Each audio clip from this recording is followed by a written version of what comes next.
সময় ইফতারিতে দেখবেন, যখন ইফতারির যেখানে ভোজ হয়, আপনার এলাকাতে কি আছে না আছে জানি না, মেলা জায়গাতে আমাদের এলাকাতে দেখতে পাই, যে লোকটা খাজিনদার খানা খাওয়াবে ও মগরবের সুন্নাত আর পড়বে না, মানে খাওয়ার মানে আতে ও সুন্নাত পড়ে চলে গেল। বা কত লোককে দেখবেন ও শুধু ফরজ খান্ড আদায় করলে সুন্নাত ছেড়ে বাড়ি চলে গেল। জুমার দিনও দেখবেন ও 2 রাকাত পড়বে, হাঁটলো রিকেরা বাড়ি না, সুন্নাত পড়ে নিলে সুন্নাতে মক্কাদের ভাই, ছাড়লে গুনাহগার হবেন, জেনে শুনে কেনে ছাড়বেন ভাই। একটুখানি কিন্তু আপনি কষ্ট করে পড়েন, বদলা কি আল্লাহ জান্নাত দিবেন। আর জান্নাতে কি পাবেন? দুনিয়ার ভিতরে সব থেকে ভালো জায়গা কি বলেন তো আপনারা? দুনিয়ার ভিতরে সব থেকে আল্লাহর নিকটে ভালো জায়গা কি? মসজিদ, আল্লাহর ঘর মসজিদ, হাদিসের কথা। আর ওর বিপরীত উল্টা, সব থেকে খারাপ জায়গা কি বলেন? মৌলানা তো বলে দিলেন কি খারাপ জায়গা? বাজার। আল্লাহর নিকটে সব থেকে খারাপ জায়গা হলো কি? কিন্তু আজ ভিড় কোনটা বেশি আছে বলেন? হ্যাঁ, মনে দুঃখ করবেন না, সব জায়গারই হাল এরকমই। এই যে কাল ঈদের নামাজ পড়েছি, ঈদের নামাজ পড়ে এসে যে রুমালে এমন কিটকিটে করে বান্ধা নামাজকে লটকে দিয়েছে গেটে, নামাজ রাতি থাক, আল্লাহ মাছ রাখেতে ফের ইনশাল্লাহ সামনে বছর থেকে খুলবো এসে নাকি। রোজার মাসে জায়গা হলো না মসজিদে, আর এখন কত টাইম এমনি ফাঁকা চলে যাবে। সুবহানাল্লাহ। ভাইরে আমার, মসজিদ বানাতে গেলে আল্লাহ জান্নাত দিবে, আমি পরে কথা বলছি। কিন্তু বন্ধুরে, দয়ার নবী আর একটা আমল বলেছেন, উম্মত রে, জমিনের ভিতরে সব থেকে খারাপ জায়গা হলো বাজার। কিন্তু বাজারের মধ্যে একটা ফজিলত লুকিয়ে আছে উম্মত। তুমি যদি একটা আমল করতে পারো, তুমি যদি একটা নেকি করতে পারো, আল্লাহ রাব্বুল আমিন সেই আমলটার কারণে তোমার 4খানা তোমাকে নেকি দান করবেন। 4খানা ফজিলত আছে। কি নেকি? সেই কাজটা করার কারণে আল্লাহ তোমার জীবনের ছোট ছোট 10 লক্ষ গুনাহকে আল্লাহ মাফ করবেন। কত গুনাহ? 10 লক্ষ গুনাহ আল্লাহ মাফ করবেন। আর তোমাকে আল্লাহ রাব্বুল আমিন 10 লক্ষ নেকি দান করবেন।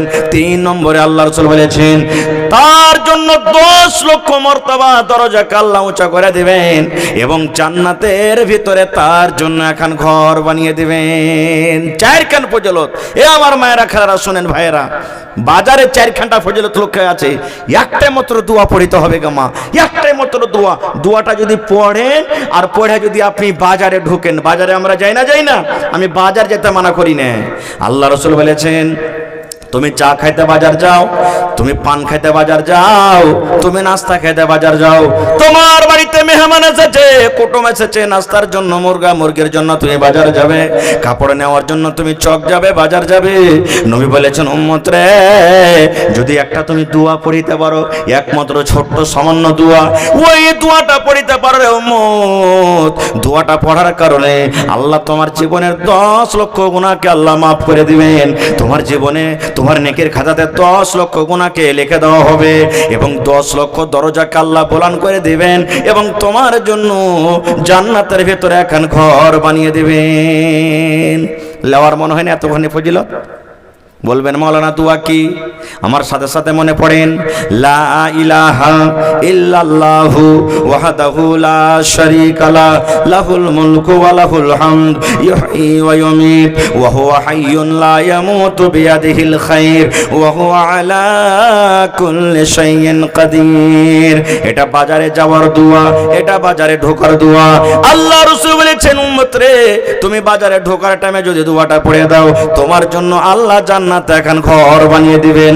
লা ইলাহা ইল্লাল্লাহু ওয়াহদাহু লা শারীকা লা, লাহুল মুলকু ওয়া লাহুল হামদ, ইউহয়ী ওয়া ইউমীত ওয়া হুয়া হাইয়ুন লা ইয়ামুতু বিয়াদিহিল খায়র ওয়া হুয়া আলা কুল্লি শাইইন কাদির। আয়াত তেলাওয়াত করেছি, এবং আল্লাহর নবী মুহাম্মদ সাল্লাল্লাহু আলাইহি সাল্লামের একটি হাদিস পড়েছি। সে আয়াত হাদিসকে সামনে রেখে আমি আমার বক্তব্য ইতি করব। ওমা তাওফীকি ইল্লা বিল্লাহ। আল্লাহর কাছে দোয়া করি, রব্বুল আলামিন আমি যা কিছু বলবো যেন সেই হাদিস এবং কোরআন থেকে বলতে পারি, এবং তার প্রতি ছোট বড় সকলে যেন আমরা আমল করতে পারি, তার জন্য আল্লাহ আমাদেরকে তৌফিক দেন। পড়ুন আল্লাহুম্মা আমিন। ভাই মুসলমান, সূরা জিলজাল কোরআন মাজিদে 114 সূরা আছে, তার মধ্যে একটা সূরা নাকি? একটু হানা বলবেন আপনারা। আচ্ছা ঠিক আছে, দোয়া করছি পরে। কোরআন মাজিদে সূরা জিলজাল একটা আছে, আর কোরআন মাজিদে 114টা সূরা আছে। ওই সূরাগুলোর মধ্যে একটা সূরার নাম আশা করছি মুখস্থি আছে আপনার কাছে, আছে না নেই? আছে। নমাজে পড়েন, এমনি টাইমে পড়েন, আমার মায়েরা খালারা জানছেন, ছোট ছোট ভাইয়েরা পড়েছেন, কিন্তু এর মানে, এর মতলব, এর অর্থ আমরা সবাই জানি না। যারা আরবি বুঝি, আরবি জানি, আরবি পড়েছি, তারাই হয়তো জানছি যে এই সূরার মানে কি, সূরার মতলব কি, আল্লাহ কি বলতে চাইছেন। না হলে মেলায় লোক বলে যে আরবে যে কথা বলে তারকে সবই ভাষা আরবি, আরবি জবান, কিন্তু একটাই শুধু ওরা বাংলাতে কথা বলছে, সেটা হলো আজান। কথা বলে মানুষরা যে সবই আরবি, আরবের ভাষা বোঝা যায় না। এমনি মানুষ সাধারণ যারা আরবি বুঝে না তারা বলে, কিন্তু আরব বলা একবারই বাংলা বলে, একটাই মনে টাইমে টাইমে আজানের সময় খালি শুধু আজান। আজানটা কি বাংলা? আজানটা বাংলা জি ভাই না, এটা আরবি। হ্যাঁ, এটা আরবি। মানে এটা সব সময় তো আমরা শুনছি, তো শেরশাবাদীরা বলে, বিহারিরা বলে, মানে সব জায়গায় আরবের মানুষেরা বলে, ওই একই রকম করে বলে, তো মনে করছে এটা আরবি। আরবি লাই এটা, বাংলা লাই, এটা হলো আরবি।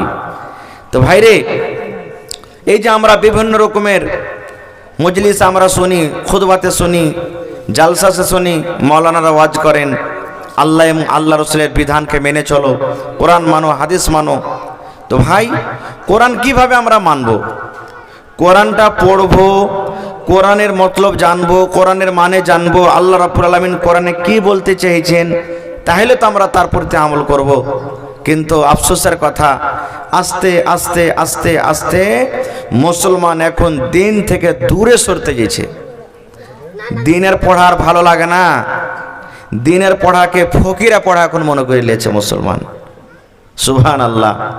ভাই, যেই পড়াকে, যেই দিনকে আল্লাহ এবং আল্লাহ রসুল 1400-1450 বছর বলেছেন আগে, খায়রুকুম মান তাআল্লামাল কুরআন ওয়া আল্লামা, জমিনের ওপরে আকাশের তলাতে ওই লোকটাই, ওই আল্লাহর বান্দা এবং আল্লাহর বান্দি, আল্লাহ তাবারক ওয়া তাআলার কাছে সব থেকে প্রিয় ভালোবাসা, যে কোরআন নিজে শিখেছে আর ওয়াপারকে শিখাইছে, নিজে তালিম হাসিল করেছে কোরআনের আর ওয়াপারকে তালিম দিচ্ছে। রসুল বলেছেন এটা হলো সব থেকে উত্তম লোক আল্লাহর নিকটে। মানুষকে কি বলছে ওইটা দেখার নেই, মানুষকে কি বলছে ওইটার দেখার নেই। কারণ মানুষের জীবন কয়দিনকার রে ভাই? 50 বছর, 60 বছর, 70 বছর, 80 বছর, এই তো জীবন।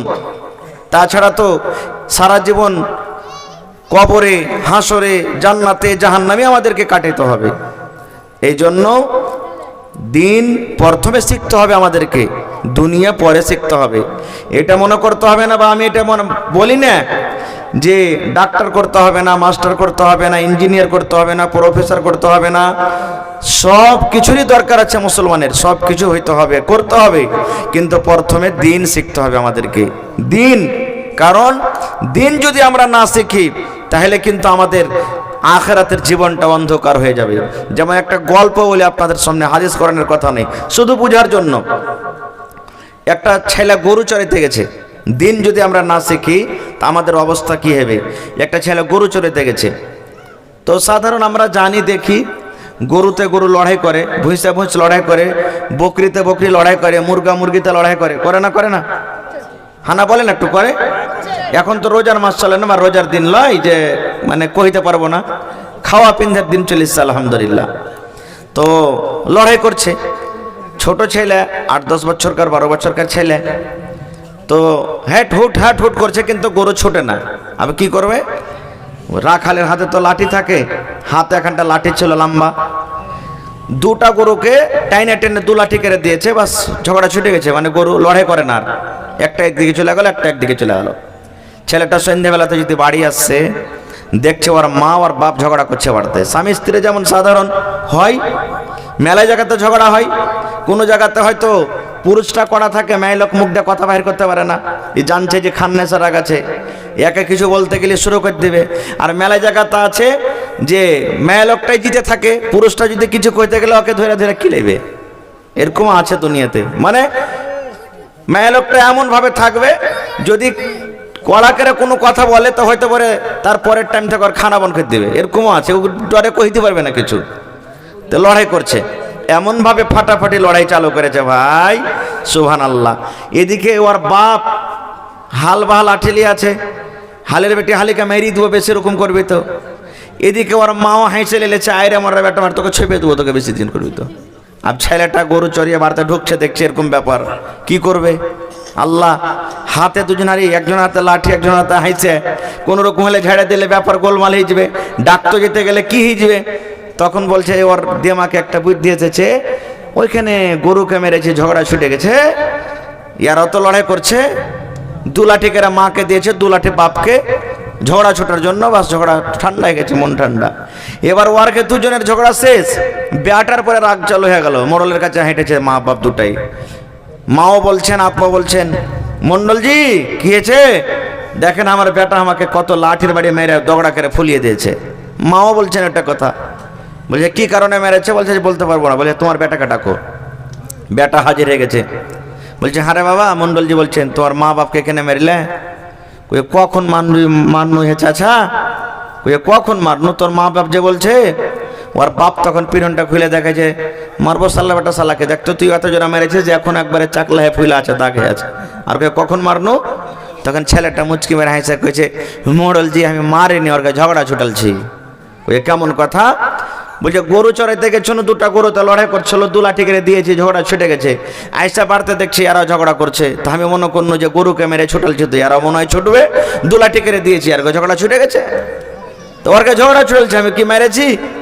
সুবহানাল্লাহ। ভাইরে বলার উদ্দেশ্য হলো, ছেলেটার মধ্যে যদি একটুখানি দিন থাকতো, ছেলেটার মধ্যে যদি আল্লাহ এবং আল্লাহ রাসূলের কথা থাকতো, তাহলে কিন্তু এই ছেলেটা পার্থক্য করতে পারতো যে ওটা হলো জানোয়ার, ওই জানোয়ারটাকে মেরে ছোটাল ছোটাল জানোয়ার, এটা মানুষ নাই, আর এটা হলো মানুষ, দ্বিতীয় মা বাপ, একে মেরে ছোটাইতে হবে না, মারতে হবে না, এই জিনিসটা পার্থক্য করতে পারতো, কিন্তু করতে পারলে না। এই জন্য ভাই প্রত্যেক মানুষকে বলবো যে প্রথমে ছেলেকে দিন শেখান, দিন শেখান প্রথমে। কারণ আপনি মনে করবেন যে বড় হ্যাঁ শিখবে, বড় হ্যাঁ পড়বে, কোনোদিন পড়তে পারবে না। মায়েরা খালারা যখন কুঠি বাড়িতে বানায়, কুঠি বোঝেন না, কুঠি যখন বানায় তো কাঁচা লেওয়া যখন থাকে, যেদিকে ঘুরবে ওদিকে কুঠির মানে লেওয়াটা ঘুরবে, ঘুরবে না। এবার যখন কুঠি শুকিয়ে যাবে, তখন যদি বলে না এই জায়গাখানে একটু মানে কি যে টেঁড়া হয়ে গেছে, সোজা করবো বা সোজা গেছে টেঁড়া করবো, হবে যে ভাই, শুকিয়ে যাওয়ার পর হবে, জীবনে হবে না, কারণ শুকিয়ে গেছে।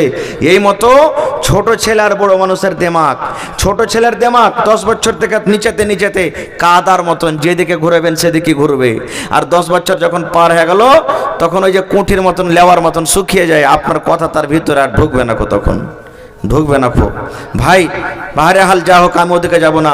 আল্লাহ তাবারক ওয়া তাআলা কোরআনে বলছেন কি, فَمَن يَعْمَلْ مِثْقَالَ ذَرَّةٍ خَيْرًا يَرَهُ وَمَن يَعْمَلْ مِثْقَالَ ذَرَّةٍ شَرًّا يَرَهُ।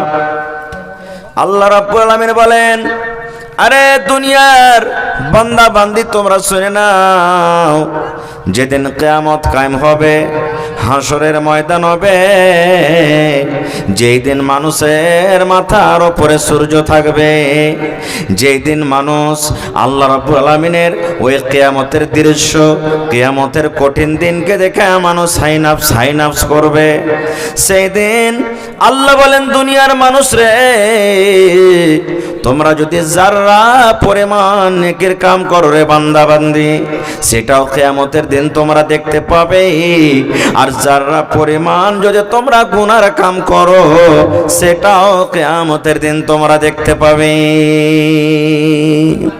যারা পরিমাণ, যারা কাকে বলে? আমার মাওলানা বসে আছেন, সভাপতি উলামায়ে কেরাম বসে আছেন, জিজ্ঞাসা করবেন। কয়েকটা উদাহরণ দিয়ে যারাকে বলা হয়েছে, বুঝা হয়েছে। সরিষার দানা দেখেছেন আপনারা? সরিষার দানার সমান জিনিসকে জাররা বলা হয়েছে। কিংবা আপনি ধুলাতে মাটিতে যখন এরকম ভাবে হাত মারবেন, আর হাত মেরে এরকম করে হাতটাকে ঝেড়ে দিলেন, আর দেখবেন যে আপনার হাতের তলাতে ছোট ছোট ধুলা বালু লাগে না, ওই জিনিসটাকে জাররা বলা হয়েছে। কিংবা দেখবেন দিনের বেলাতে যখন আপনি ঘরের ভিতরে থাকবেন, তো আপনার ঘরের ভিতরে টিন টাটে যদি একটু ফুটা হয়ে থাকে, তো দিনের বেলাতে দেখবেন লাইটের মতন ঘরের ভিতরে একটা লম্বা রোশনি যায় না?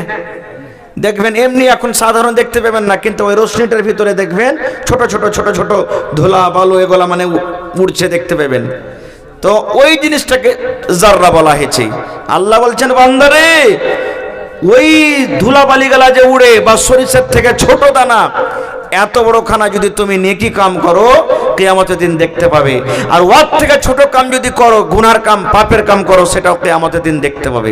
আচ্ছা বলেন তো, এত ছোট ছোট নেকি লেখা হবে, এই জিনিসটা বিশ্বাস হয়েছে আমাদের? বিশ্বাস আছে না নাই? বিশ্বাস করতে হবে রে ভাই। কারণ দুনিয়াতে আল্লাহ তাবারাক ওয়া তাআলা বিশ্বাস করার জন্য মানুষকে অনেক কিছু দিয়ে দিয়েছেন। যেমন দেখবেন বড় বড় ব্যাংকে যাবেন, বড় বড় কাপড়ের দোকানে যাবেন, বড় বড় মার্কেটে যাবেন, দেখবেন ওখানে সিসি ক্যামেরা লাগা আছে। সিসি ক্যামেরা বুঝেন তো? হানা ভাই বুঝেন না? বুঝেন না? এবার সামান্য একটা লাখের ছোট জিনিস হয়, এই নাকমুনি গেলা ছোট জিনিস হয়।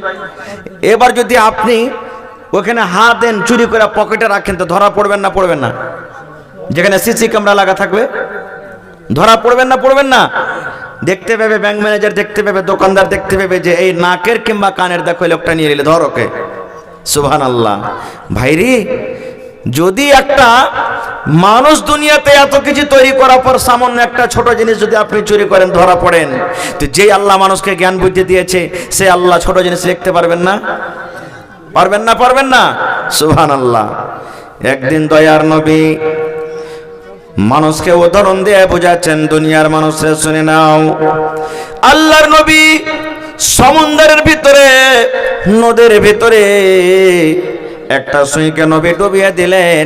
এই যে আমার মায়েরা খালারা কেঁতাছে, এই ধরনের একটা সুই নবী নিলেন হাতে। আর সুইটাকে নেওয়ার পর এরকম ভাবে নবীজি পানিতে ডুবিয়ে দিলেন।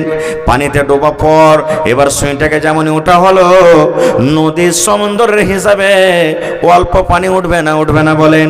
সামান্য এক ফোঁটা পানি উঠবে। সুইয়েরা গালে সামান্য এক ফোঁটা পানি উঠবে। আল্লাহর নবী সাহাবায়ে কেরামকে প্রশ্ন করলেন, ও আমার সাহাবের দল, বলো তো, এই সুইটাকে আমি নদীতে দিয়ে দিলাম, এই সুইটাকে আমি সমুদ্রে দিলাম, সমুদ্রের হিসাবে কত পানি উঠেছে সুইয়ের আগালে তোমরা বলো তো? সাহাবায়ে কেরাম বললেন, নবীজি অল্প কিছু নায়ের বরাবর পানি উঠেছেন, এক ফোঁটা পানি উঠেছে। আল্লাহ রাসূল বললেন, ও আমার সাহাবীর দলেরা, শুনে নাও, এই মতো আল্লাহ এবং বান্দার ইলমে পার্থক্য। সমুদ্রে যত তোমরা পানি দেখো, এত পানি বরাবর আল্লাহ নিজের কাছে ইলমটা রেখেছে। আল্লাহ রাব্বুল আলামিন হলো ইলম। আর সুইয়ের মাথাতে যতটুক পানি উঠেছে, কিয়ামত পর্যন্ত যত মানুষ আসবে, সমস্ত মানুষকে সামান্য এক ফোঁটা ইলম দেওয়া হয়েছে। এবার আপনারা জানেন, এই আমার ভারতবর্ষের বৈজ্ঞানিকেরা গত বছরে মুসলমান, আল্লাহ রাব্বুল আলামিন তাদেরকে এত জ্ঞান বুদ্ধি দিয়েছেন, তারা একটা রকেট তৈরি করলেন। রকেট তৈরি করার পর আল্লাহ রে আল্লাহ, চাঁদ যে আমাদের মাথাতে আছে, জমিন থেকে 4,80,000 কিলোমিটারের চাঁদ আছে। এখান থেকে যেমন রকেট ছাড়া আস্তে আস্তে ঘুরতে ঘুরতে ঘুরতে ঘুরতে ঘুরতে 4,80,000 কিলোমিটারের চাঁদের উপরে রকেট পৌঁছে গেল। ওই চাঁদের উপরে যাওয়ার পর ওইখানকার জমিন কেমন, ওই চাঁদের ভিতরে কি আছে, ওইখান থেকে ছবি তুলে তুলে তুলে দুনিয়াতে আমরা দেখতে পেয়েছি। পেয়েছি কে পাইনি? আরে মুসলমান, যদি মানুষ সামান্য একটা ইলম নিয়ে চাঁদের উপরে রকেট পাঠিয়ে চাঁদের উপরে কি আছে তার খবর যদি আনতে পারে, তাহলে যে ইলম আল্লাহ রাব্বুল আলামিন সামান্য মানুষকে এক ফোঁটা দিয়েছেন, মানুষ যদি ইলম নিয়ে এতখানি করতে পারে, তাহলে আল্লাহ রাব্বুল আলামিন কি করতে পারে না? পারে কি পারে না? হানা বলেন, পারে কি পারে না? সুবহানাল্লাহ। ভাইরে, তো জাররা পরিমাণ যদি আমরা নেকি করি, কিয়ামতের দিন আল্লাহ সেটাও দেখাবে। আর জাররা সরিষার দানা পরিমাণ যদি আমরা গুনাহ করি, সেটাও কিয়ামতের দিন আল্লাহ তাবারাক ওয়া তাআলা আমাদেরকে দেখাবেন। ভাই মুসলমান, 2-4-5টা আমলের কথা বলবো। যদি আমল করতে পারেন, ইনশাআল্লাহ দুনিয়া আখিরাত আমার আপনার জন্য কামিয়াব হয়ে যাবে, কামিয়াব হয়ে যাবে। ভাইরে, আজকে ধরেন এখানটা সাইকেলের দাম কত? মোটামুটি 5,000 টাকা। হানা বলেন, 5,000 টাকা। এবার এখানে হয়তো সাইকেল মিস্ত্রি না থাকতে গেলো, কারণ বাড়িতে আপনারা ইউজ করছেন জানছেন। যে জিনিসটাতে পম দিছি ওটাকে কি বলি? না না, ওই ভল পিন বলি। ওইটার দাম কয় টাকা? 5 টাকা কিংবা 10 টাকা এখন লিখছে মনে হয়। এবার যদি ভল পিনটা টেনে নেন তো চাক্কাতে পম থাকবে, আপনার সাইকেল খানটা কোনো কাজের হবে? কোনো কাজের হবে না। জায়গা ভল পিনটা আছে, সামান্য সরিষা দানা পরিমাণ যদি কেউ সুই ঢুকিয়ে দেয় তো পম থাকবে ভিতরে, হাওয়া থাকবে, আপনার সাইকেল খানটা গড়বে? কোনো কাজের থাকবে না। দেখেন 5,000 টাকা বেকার হয়ে গেল আপনার। 1 লাখ টাকা দিয়ে মোটর সাইকেল নিয়েছেন আপনি, রাস্তাতে হাঁটতে হাঁটতে হাঁটতে ফুস করে একটু কাঁচে সাঁধিয়ে পাংচার হয়ে গেল, গাড়িতে চড়তে পারবেন আপনি? ভাইরে, তাহলে একটু মনে করতে হবে না কো জীবনের এ মতো একটু নিয়ে কামলকে একটু মনে করতে হবে না, আর একটু গুনাহকে একটু মনে করতে হবে না। তাই কবি বলছেন, कितनी छोटी होने की उसे हल्की ना जान, कितनी छोटी होने की उसे हल्की ना जान, रब की बख्शिश के लिए कोई बहाना चाहिए। জীবনের কোন আমলে আল্লাহ আপনাকে উদ্ধার করে দিবেন, আর জীবনের কোন এমন আমলে আল্লাহ তাবারাক ওয়া তাআলা আপনাকে খাসারাতে ফেলে দিবেন, সেটা আমিও জানি না, আপনিও জানেন না। এই জন্য ছোটকে ছোট মনে করতে হবে না। যেমন 1-2টা উদাহরণ দিচ্ছি। আল্লাহ নবীর জামানাতে একটা মহিলা বিলাইকে বেঁধে রেখেছিল, হাদিসের কথা। বিলাই, আমরা বাড়িতে মাছ ভাত ডিম ডাম রান্না করে রাখি, বিলাইতে যখন খেয়ে লাই কত রাগ হয়। রাগ হয় কি হয় না? আয়রে শালা বিলাই তো কাই চোপ চোপাবো আই তুই, হ্যাঁ ছেলের লেগে দিয়েছিল ডিমটা কেমন সুন্দর করে তুই খেয়ে নিলি, কত রাগ। তা আল্লাহ রাসূলের জামানাতে এক মহিলা বিলাই পরে কি যে রাগ হয়েছে আল্লাহ জানে, বিলাইটাকে ধৈর্য ওকে খুঁটিতে বেঁধে রেখেছে। আর বাইন্ধা রেখে রাগে কয়েছে, তুই শুকিয়ে শুকিয়ে মর রে বিলাই, তোকে খাইতে দেবো না, পানি দেবো না। বিলাই টরিফে টরিফে শুকিয়ে শুকিয়ে মরে গেছে। আল্লাহ রাসূল সাল্লাল্লাহু আলাইহি ওয়াসাল্লাম বলেছেন, ও আমার উম্মতের দল, তোমরা শুনে নাও, ওই মহিলা একটা বিলাইকে মারার কারণে জাহান্নামের ভিতরে ঘোষণা হয়ে গেছেন। মহিলাটা হলো জাহান্নামী, কারণ একটা বিলাইকে বেঁধে রেখেছে, এটাকে কম নেকি মনে করেছে, গুনাহ কম মনে করেছে।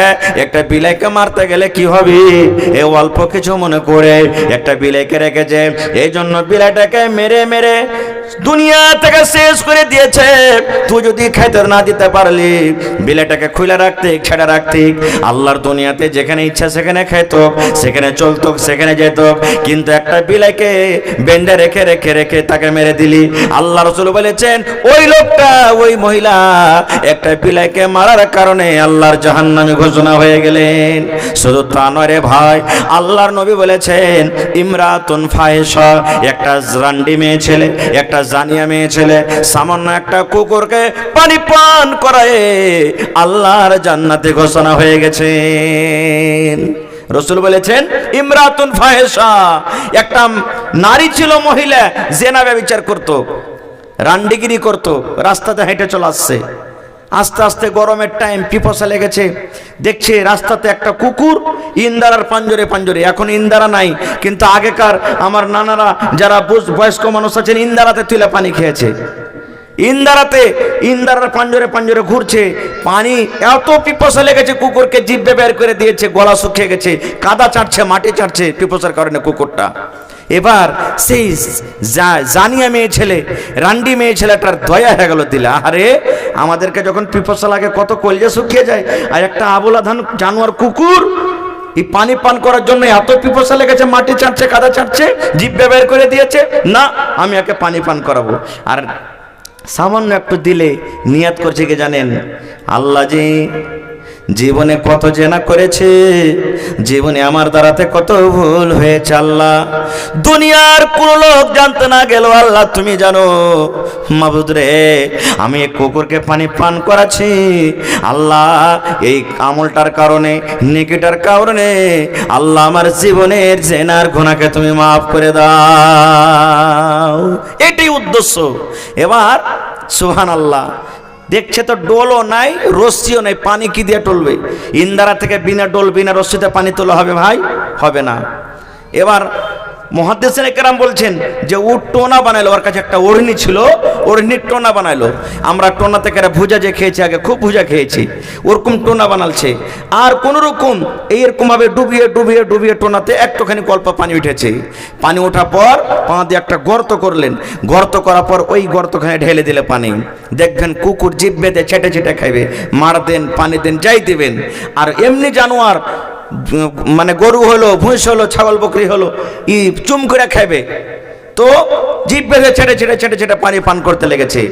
এবার পানি পান করতে করতে যখন কুকুরের মনটা শান্তি হয়েছে, হাঁপিটা যখন বন্ধ হয়ে গেছে, কাদা চাটা বন্ধ হয়ে গেছে, ওরে আল্লাহ, কুকুর যখন পেট ভরে পানি পান করেছি, যখন কুকুরের মনটা শান্তি হয়েছে, আল্লাহর নবী বলেছেন, উম্মত রে, একটা মহিলা যে জেনা ব্যভিচার করে বেড়াইতো, জীবনে কত নিজের ইজ্জতকে, জীবনে নিজের কত শরমগাকে অপার পুরুষকে অপার বেটা ছেলের সামনে বিক্রি করেছে, কিন্তু সামান্য একটা আমল, সামান্য একটা কুকুরকে পানি পান করার জন্য আল্লাহ রাব্বুল আলামিন তার জীবনের গুনাহকে মাফ করে দিলেন। আজকে বলবো এখানে সাথে একটা কথা, মুসলমান, কুকুর কত বড় নাপাক জানোয়ার। আল্লাহর নবী বলেছেন, আমার ওলামায়ে কেরাম বসেছেন, জিজ্ঞাসা করেন, নবী বলেছেন কুকুর এত বড় নাপাক জানোয়ার। এ আমার মায়েরা খালারা, মায়েরা খালারা কলের গোড়াতে বার্তানটা রেখে দেয়, আইগনাতে গামলা রেখে দেয়, আইগনাতে আরো অন্য রকমের সামান রেখে দেয়। নবী বলেছেন, যদি কুকুর তোমার ভাতে মুখ দিয়ে দেয়, সে ভাত তুমি খেয়ে না, ভাতটাকে তোমাকে ফেলতে হবে। তোমার তরকারিতে যদি কুকুরে মুখ দিয়ে দেয়, ওই তরকারি তোমাকে খেতে হবে না, ফেলে দিতে হবে। তোমার আটাতে যদি কুকুরে মুখ দিয়ে দেয়, আটাকে তুমি ফেলে দাও। এই মতো নবী বলেছেন, মহিলা রে, যদি তোমার কুকুরে যদি বর্তনে মুখ দিয়ে দেয়, থালিতে মুখ দিয়ে দেয়, গামলাতে বদনাতে মুখ দিয়ে দেয়, আল্লাহ রাসূল বলেছেন, অতক্ষণ পর্যন্ত তুমি ওই ব্যবহার করিও না বর্তনটাকে, অতক্ষণ পর্যন্ত তুমি ও বদনাতে লোটাতে পানি পান করিও না, যতক্ষণ পর্যন্ত ওই বর্তনকে তুমি 7 বার করে না ধোবে। কেমন করে ধুতে হবে? একবার ছাই দিয়ে মাটি দিয়ে মানতে হবে, আর 6 বার আপনাকে এমনি এমনি করে ধুতে হবে। 7 বার করে ধোবেন, তাইলে বর্তনটা পাক হবে। এবার আপনাকে বলবো, মুসলমান, কুকুর এত বড় নাপাক জানোয়ার, সেই কুকুরকে পানি পান করায় যদি আল্লাহ জীবনের গুনাহ মাফ করতে পারে রে বন্ধু, তবে আল্লাহর ঘর বানাবেন, আল্লাহর ঘর তৈরি করবেন, আল্লাহর ইবাদতের জন্য আল্লাহর ঘর বানাবেন। তবে বলেন, আল্লাহ রাব্বুল আমিন এই ঘরের বিনিময়ে আপনার জীবনের গুনাহ মাফ করবেন কি করবেন না? করবেন না? করবেন না? মাদ্রাসাতে আপনার মাদ্রাসা আছে, আছে না নাই? বড় মাদ্রাসা আছে, ওরে আল্লাহ, মাদ্রাসাতে কত ছেলেরা পড়ালেখা করছে। ভাইরে, কুকুরকে যদি পানি পান করে আল্লাহ জীবনের গুনাহ মাফ করতে পারে, তাহলে একটা ছেলেকে নিজের বেটার মনে করে, নিজের ছেলে মনে করে একটা জাগের খাইয়ে, তাহলে বলেন নেকি মনে করে ছেলেটাকে আপনি ভাত দিলেন, রুটি দিলেন, খেতে দিলেন, 3 টাইম নিজের ছেলের মতন করে আদর করলেন, বলেন এই ছেলেটাকে খানা খাইয়ে আল্লাহ রাব্বুল আমিন আপনার জীবনের গুনাহকে মাফ করবেন না? করবেন না? করবে না? করবে না? জোরে বলেন, করবেন না? করবেন না? সুবহানাল্লাহ। শুধু নেকির উদ্দেশ্য আছে ভাই, একটুখানি নিয়াত করলেন। দেখেন আর একটা আমল শুনেন, আল্লাহ রাসূল সাল্লাল্লাহু আলাইহি ওয়াসাল্লাম একদিন ফজরের নামাজ পড়ে বসে আছেন, সুবহানাল্লাহ, নামাজ পড়ে মুক্তাদি থেকে ঘুরে গেলেন। নবীজি বলছেন, বেলাল, ও বেলাল, তুমি কোথায় আছো? এসো আমার সামনে এসো। বেলাল হাজির হয়ে গেলেন। দয়ার নবী বললেন, বেলাল রে, তুমি জীবনে কোন এমন আমল করো রে বাবা, সেই আমলটার কারণে আমি নবী তোমাকে জান্নাতের ভিতরে দেখলাম। শুধু জান্নাতের ভিতরে দেখলাম না, তুমি আমার আগে আগে মনে হয় খড়ম পেয়ে দিয়ে হাঁটো। খড়ম বোঝেন না? আগেকার মানুষেরা খড়ম পেয়ে যেত। নবী বলছেন, বেলাল, আমি তোমাকে জান্নাতের ভিতরে দেখলাম, তুমি হাঁটছো, আমি পিছন থেকে নজর করলাম, এটা কার পায়ের আওয়াজ আসছে, কে হাঁটছে খড়ম পেয়ে দিয়ে জান্নাতের ভিতরে। আমি পিছনে পিছনে যে তোমাকে দেখলাম, বেলাল, সেটা হলো তুমি। বাবারে, জীবনে তুমি কোন এমন আমল করো যে আমলটার কারণে আমি তোমাকে জান্নাতের ভিতরে আগে আগে হাঁটতে দেখলাম? বেলাল, তুমি জীবনে কোন এমন আমল করো বাবা, সে আমলটার কারণে আমি তোমাকে জান্নাতে দেখলাম, একটু বলবে না? বেলাল রাদিয়াল্লাহু তাআলা বলছেন, হুজুর, এরকম তো কিছু দেখতে পাই না, আপনার সাথে নামাজ পড়ছি, রোজা করছি, তেলাওয়াত, জিকির, আজকার এগুলোই করছি, আর তো এরকম কিছু দেখতে পাই না। রাসূল বলছেন না রে বাবা না, ভালো করে তুমি স্মরণ করো, তুমি একটা আমল করো, যে আমলটার কারণে আমি তোমাকে জান্নাতের ভেতরে দেখলাম। বাবারে আমলটা কি একটু তুমি বলো তো। এবারে ভাবা চিন্তা করে বেলাল বলছেন, আল্লাহ নবী গো, জীবনে এখন আমি আমল করি গো নবীজি। আপনারাও করবেন ইনশাআল্লাহ, আপনারাও আল্লাহ জান্নাত দিবে। বলবেন কি? বেলাল বলছেন, আল্লাহ নবী গো, আমার যখন যখন ওযু করার মন হতো গো নবীজি, আমার যখন ওযু করার মন হতো, এখন আমি ওযু করব, নামাজের টাইম হোক কিংবা নামাজের টাইম নাই হোক, বেলা 8টা হোক কিংবা জোহরের টাইম হোক, বেলা 2টা হোক কিংবা বেলা 9টা হোক, যখন যখন আমার ওযুর মন হতো নবী গো, আমি ওযু করতাম। আর ওযু করার পর আমার মনে মনে এটা চিন্তা ভাবা হতো, আমি ওযু করে কেন শুধু ছেড়ে দেব, না না, ওযুর আমি হক আদায় করে দিই। এবার আমি ওযু করার পর আল্লাহর ঘর মসজিদে আমি চলে যেতাম। আর আল্লাহর ঘরে যাওয়ার পর নবী গো, আমি নেকি মনে করে 2 রাকাত আমি নফল নামাজ আদায় করতাম, 2 রাকাত আমি নামাজ পড়তাম। এটা আমার জীবনের একটা আমল। আল্লাহ রাসূল বলছেন, বেলাল রে, তোমার এই আমলটাকে আল্লাহ এত ভালোবেসেছেন, তোমার আমলটাকে আল্লাহ এত ভালোবেসেছেন, এই তোমার আমলটার কারণে আমি নবী তোমাকে দেখলাম জান্নাতের ভিতরে, তুমি আমার আগে আগে হাঁটছো। নারে তাকবীর, সুবহানাল্লাহ। এই আমার মায়েরা, খালারা, ভাইয়েরা, জীবনের আমল বানিয়েলেন আপনি, আমল বানিয়েলেন। নামাজের টাইম হয়নি, জোহর আগে চলে গেছেন আপনি, 8 ঘন্টা আগে, সুবহানাল্লাহ, টাইম এখনো আছে, যে বসে যান না, 2 রাকাত সুন্নাত পড়ে বসে যান আপনি। আসরের নামাজে চলে গেছেন আপনি, আসরে তো আগে পিছে সুন্নাত নেই, আপনি চলে গেলেন, নামাজ এখানে জামাতের টাইম আছে, 2 রাকাত সুন্নাত পড়ে আপনি বসে যান। রাসূল বলেছেন মাগরিবের টাইমে তুমি যাও, বুখারী শরীফের হাদিস, রাসূল বলেছেন সাল্লু ক্বাবলাল মাগরিব, সাল্লু ক্বাবলাল মাগরিব, সাল্লু ক্বাবলাল মাগরিব, 3 বার বলেছেন। মাগরিবের আগে 2 রাকাত পড়ো, মাগরিবের আগে 2 রাকাত পড়ো, মাগরিবের আগে 2 রাকাত পড়ো। মানে কি, আজানের পরে যেমনই আজান শেষ হলো, দোয়া পড়ার পর মাগরিবের আগে 2 রাকাত নামাজ চালু করে দিলেন, সুন্নাত পড়ার পর আপনি জামাত শুরু করেন। এতে কি হবে? আপনি নেকি পেয়ে নিলেন, হাদিসের পর আমল হলো। আর যে ভাইরা ওযু টোজু করছে, পেশাব পায়খানা দেখেছে, ওরা যাতে জামাতটা ধরতে পারে। আল্লাহ রাসূল একটা হাদিস আছে জানেন, সুবহানাল্লাহ। এ ভাই, ছোট ছোট আমল, কিন্তু একা ছোট মনে করতে হবে না।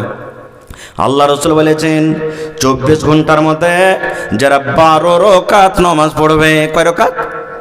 12 রাকাত নামাজ পড়বে, সুন্নাত পড়বে, আল্লাহ রাসূল বলেছেন আল্লাহ রাব্বুল আমিন তার জন্য জান্নাতের ভিতরে একখান ঘর বানিয়ে দিবেন। কয় রাকাত? 12 রাকাত। কখন কখন 12 রাকাত? ফরজের আগে 2 রাকাত পড়বেন, জোহরের আগে 4 রাকাত পড়বেন, আর জোহরের নামাজের পর 2 রাকাত পড়বেন। কয় রাকাত হলো? জোরে বলেন। 8 হয়ে গেল।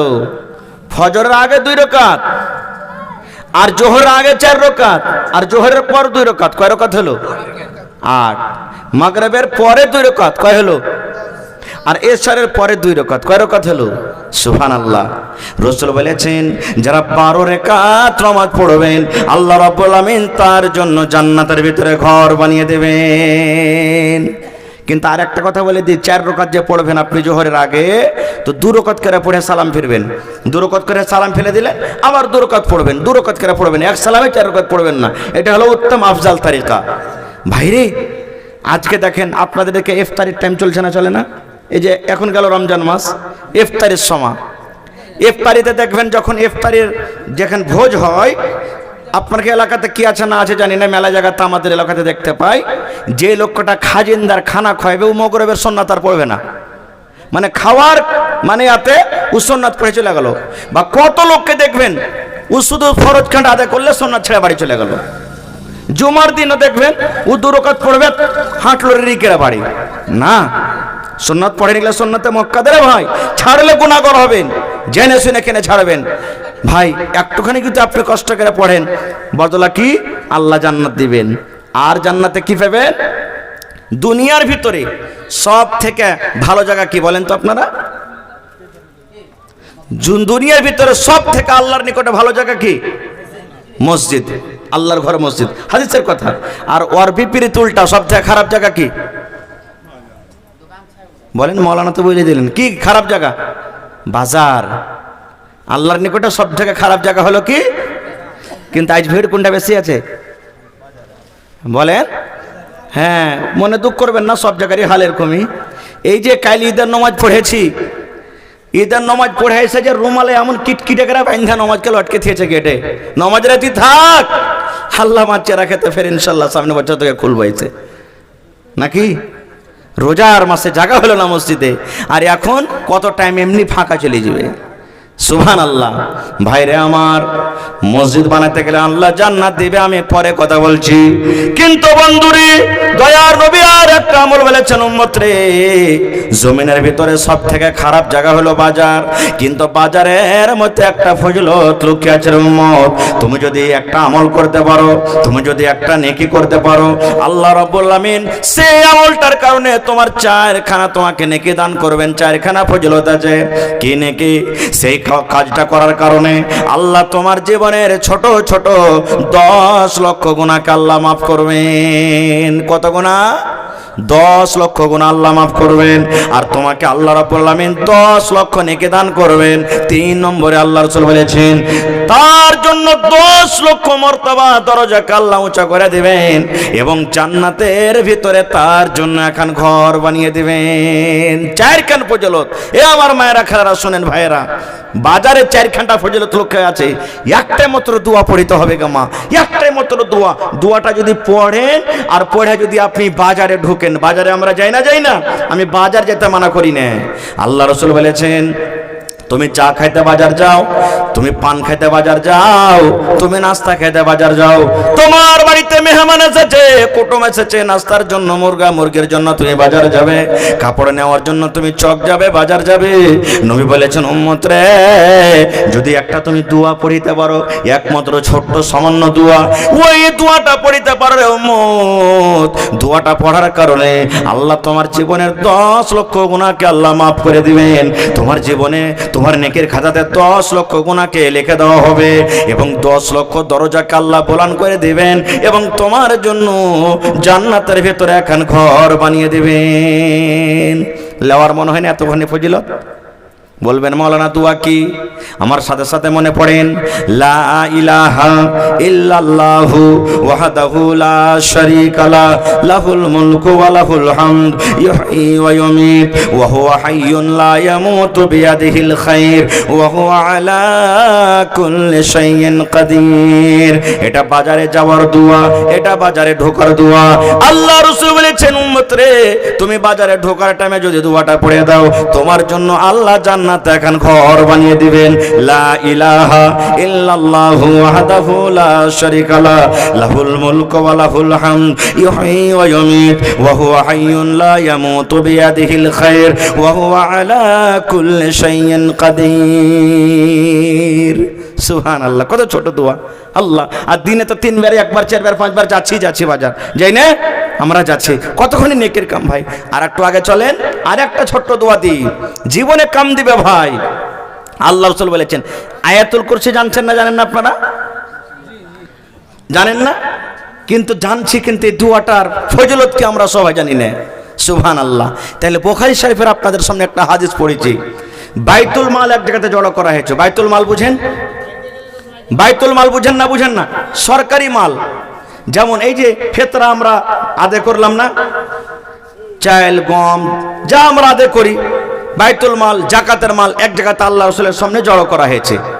এবার মালের পহরাদারি করবে। রাসূল বলছেন, হ্যাঁ গো, কে তোমরা মালগালা জোগাবে?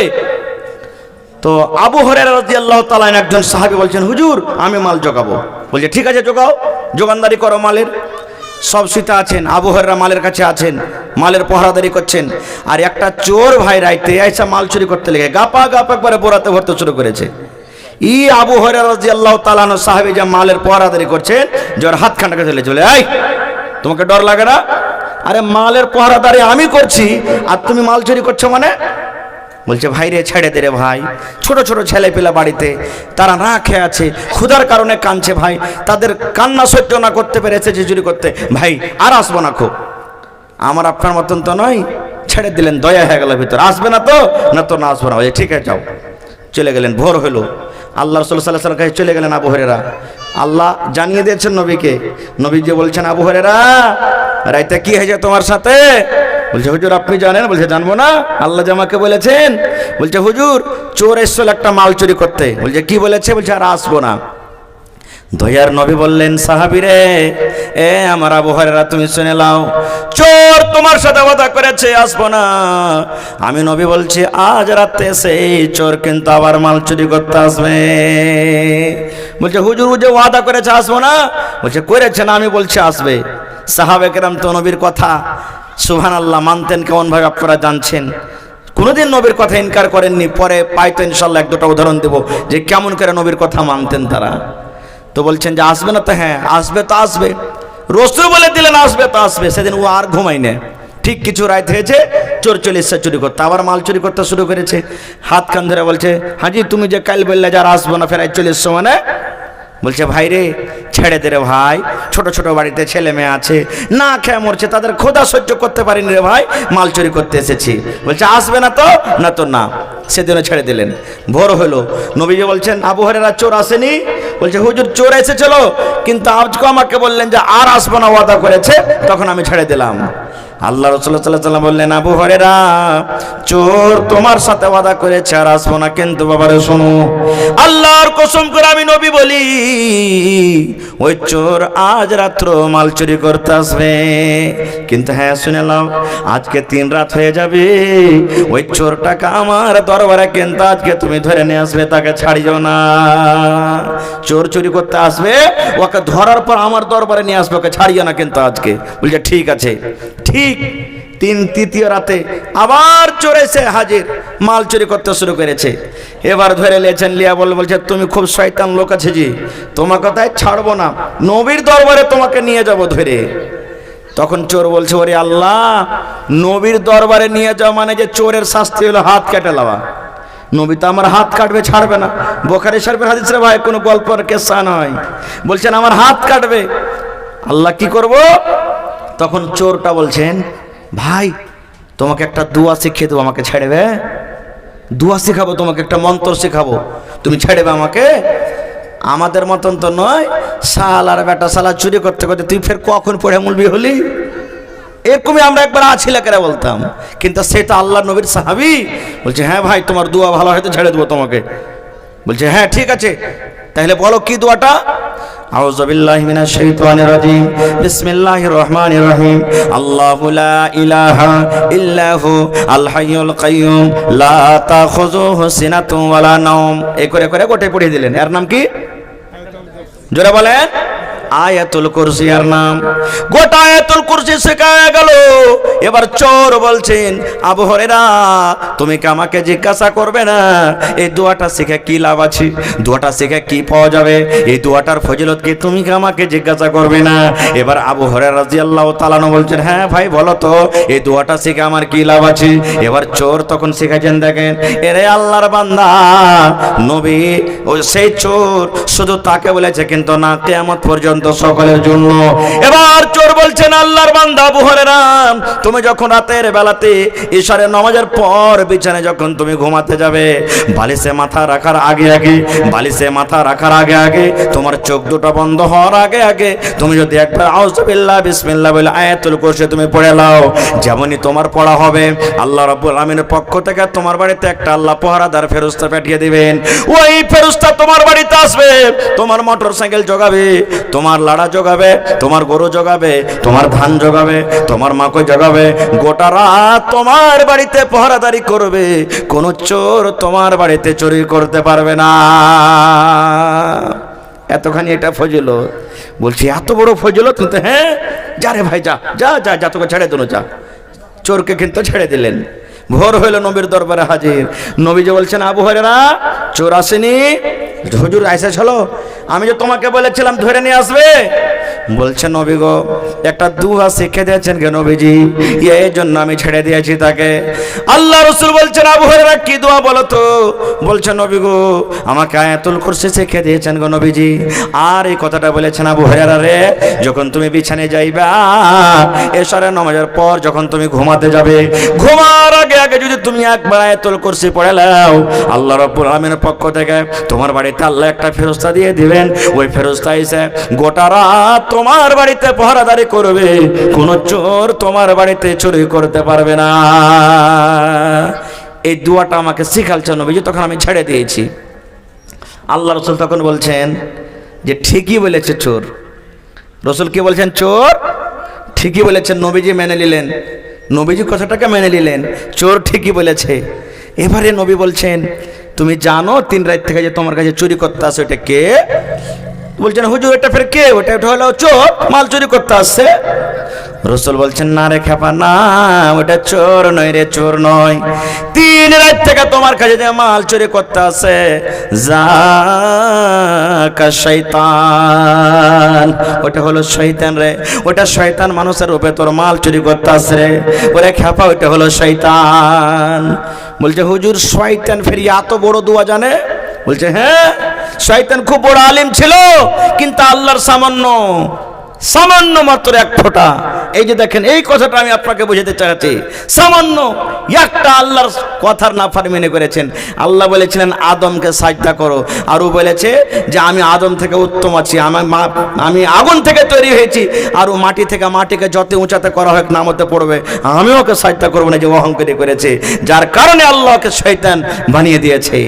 তাই বলছেন শয়তান ভালো কথা জানে, কিন্তু শয়তান ভালো কথা মানে না। শয়তান আল্লাহর কথা জানে, কিন্তু শয়তান আল্লাহর কথা মানে না। শয়তান নবীকে জানে, কিন্তু শয়তান নবীর কথা মানে না। শয়তান কোরআনকে জানে, কিন্তু শয়তান কোরআনের কথা মানে না।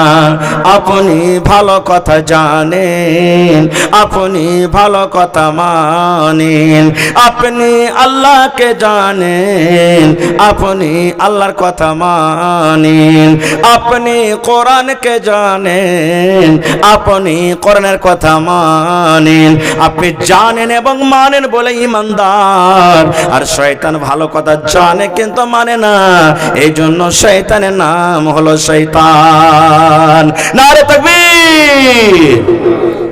একটা ফজিলত হয়ে গেল। আর কি আয়াতুল কুরসির ফজিলত? সুবহানাল্লাহ।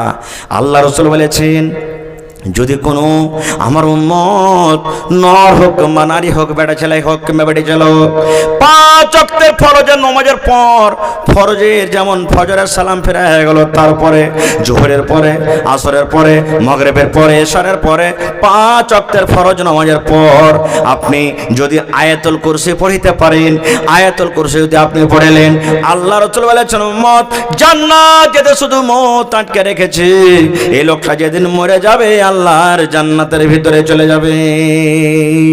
শুধু মত তাকে আটকে রেখেছে, মরতে গেলে লোকটা জান্নাতের ভিতরে চলে যাবে। কত আসান কথা ভাই। আর কই মুলবিরা, এই আগেকার মুলবিরা পড়ে চলো ভালোই, আর এখনকার মুলবিরা মানে যে পড়ে কোন কি খেয়ে পড়েছে সব দোয়া দুরুদকে উঠিয়ে দিলে। ভাইরে সব জামানার এটা হাদিস আছে, এটা কোনো কাহির নতুন তৈরি করা বানা হাদিস নয়। কিন্তু আমরা পড়েছি কি? আমরা পড়বো না। আয়াতুল কুরসি আমরা শিখেছি কি? শিখবো না। কয়েকটা লোক জানি আমরা, কিন্তু হয়তো আর ফজিলত জানি না। ভাই মুসলমান দেখেন, কত বড় বড় দুয়াতে কত বড় বড় ফজিলত লুকিয়ে আছে, কিন্তু আমরা জানি না। খাইতে যখন বসছি তখন কি খাইতে হবে? কি বলে খাইতে হবে? জোরে বলেন। বিসমিল্লাহ। পয়সা লাগবে? পয়সা লাগবে না। এবার যদি আপনি বিসমিল্লাহ না পড়েন, একটুখানি বিসমিল্লাহ না পড়েন, রাসূলের হাদিস কি জানেন? আল্লাহ রাসূল সাল্লাল্লাহু আলাইহি ওয়াসাল্লাম বলেছেন, তুমি যদি বিসমিল্লাহ না পড়ো, খানা যদি তুমি শুরু করে দাও, তাহলে তোমার সাথে সাথে শয়তান খানা খাবে, তুমি দেখতে পাবে না। ম্যাকম্যান কি আছে? যে ভাই একটু আওয়াজ বাড়াও তো, আওয়াজ লাগছে আস্তে আস্তে, বসে চলে ইচ্ছে লাগছে। জি, তো রাসূল বলেছেন যে আমার উম্মত বিসমিল্লাহ বলে খানা খাও। আর একটা কথা, আমরা মুসলমান ডাইন হাতে খাবো না বাঁ হাতে খাবো? বাঁ হাতে খেতে গেলে কার এটা খাওয়া হলো? আচ্ছা বলেন তো, মানে ফতোয়া দিতে আসছি না ভাই, আজ আপনার কাছ থেকে ফতোয়া নেব। বিড়ি খাওয়া হালাল না হারাম কহেন তো একটু? গোটাই হারাম না? কিন্তু কত লোককে দেখবেন যে বিড়ি হারাম জিনিস খায়, ফের বাঁ হাতে টানবে, টানে টানে না, একটা হারাম খাইছে ওপর থেকে বাঁ হাতে। আরে হারাম জিনিস খাচ্ছিস, কমসে কম ডাইন হাতে খা, দিয়ে একটা কোণা থেকে বাঁচবি। কমসে কম খাওয়াটা হারাম হলো, ডাইন হাতে খালি একটা কোণা থেকে বাঁচলে কিনা। কিন্তু সুবহানাল্লাহ ভাই, মনে দুঃখ করবেন না, কত লোকে আমি একবার পাটনা যাচ্ছি ভাই, তো যারা পাটনা সফর করছেন দেখবেন বস পেশাব পায়খানা বা চা পান করার জন্য মাঝে মাঝে দাঁড়ায় না? সুবহানাল্লাহ। মুসলমানের বাচ্চা যে ভাই আমারও পেশাবের দরকার হয়েছে, সুবহানাল্লাহ, পেশাব করতে বসেছি, ওখানে তো লাইন হ্যাঁ 3-4 জন 5 জন করে সব হয় না, জায়গা কম, লম্বা লম্বা একবারে দাঁড়িয়ে পেশাব করতে শুরু করে দিয়েছে, বিড়ি বাঁ হাতে খেয়েছে, আর কয়েছে আমি কদ্দুরে নেবে আর কদ্দুর আছে। দেখেন রসুল বলেছেন পেশাব পায়খানা করতে বসেছো, কোনো লোক তোমাকে সালাম দিয়ে দিলে তুমি ওয়ালাইকুম সালাম বলিও না, ফারিগ হওয়ার পর তুমি সালামের জবাব দাও। আর বসে বসে পেশাব পায়খানা করছি আর একটা বাঁহাতে বেড়ি টানছি, ওপর থেকে কদ্দুরে নেবে সালাম দিতে মানা আছে, দুয়া জিনিসটার গল্প করা কেমন করে হালাল হয়ে গেল রে ভাই। পাংখা চালু করিয়েন না আমার দিকে, আপনারা করেন, আমার অসুবিধা হবে। হ্যাঁ তো ভাই দেখেন কত বড় আমরা শরীয়তটাকে জবাই করছি। শুধু তা নাই রে ভাই, শরীয়তের কথা একটা বলে দিলে নানা যান, বিসমিল্লাহ না পড়েন, দোয়া না পড়েন তো কি ক্ষতি আছে? আল্লাহ রাসূল সাল্লাল্লাহু আলাইহি ওয়াসাল্লাম বলেছেন মসজিদে ঢুকবে দোয়া আছে, ওযু করতে বসবে দোয়া আছে, ওযুর পর দোয়া আছে, বায়াত বাণী দোয়া আছে, প্রত্যেক জায়গাতে দোয়া আছে উম্মত। এই মতো যখন তুমি বিবির কাছে যাবে, বিবির কাছে যাওয়ার টাইমে তোমাকে একটা দোয়া পড়তে হবে উম্মত। ওই দোয়াটা যতক্ষণ না পড়বে তুমি তোমার স্ত্রীর সাথে তুমি মিলন করিও না। রাসূল বলেছেন বিবির কাছে যাবে দোয়া আছে, বলবেন কি জি মাওলানা দোয়া? নবী বলেছেন বিসমিল্লাহি আল্লাহুম্মা জান্নিবনা শাইতান ওয়া জান্নিবিশ শাইতানা মা রাযাকতানা।